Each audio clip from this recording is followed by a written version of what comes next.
स्वामी समर्थ घाटावर चैतन्यदेवा तोरणे वय वर्ष 20 याचा कुऱ्हाड आणि चाकूने सपासप वार करून निर्घृण खून करण्यात आला। या प्रकरणी कुख्यात गुंड लखन इसरडेसह 5 जणांवर गुन्हा दाखल करण्यात आलेला आहे। त्यापैकी एकाला शहर पोलिसांच्या पथकाने अटक केली आहे। पूर्वीच्या वादातून खून केल्याचं त्याने पोलिसांना सांगितलं आहे। तसेच 5 जणांसह आणखीन 2 अल्पवयीन मुलांचा सहभाग निष्पन्न झाला आहे। कुख्यात गुन्हेगार लखन पंडित इसरडे, राकेश शामराव कांबळे, करण किशोर शिंदे, कृष्णा उर्फ मुदक्या, कुटणप्पा कांबळे, सुनील उर्फ मुक्या निलाप्पा, सर्व राहणार संजय गांधी झोपडपट्टी स्वास्तिक वे पुलाच्या पाठीमागे भीमनगर सांगली अशी त्यांची नावे आहेत। यापैकी कृष्णा कांबळे याला अटक करण्यात आलेली आहे।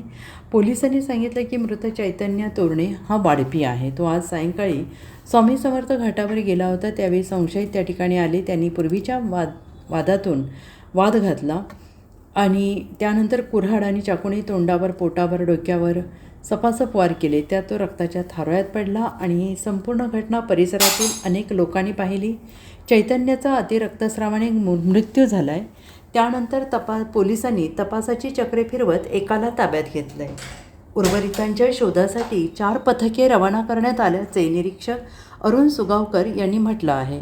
Bureau report SBN Marathi Sangli.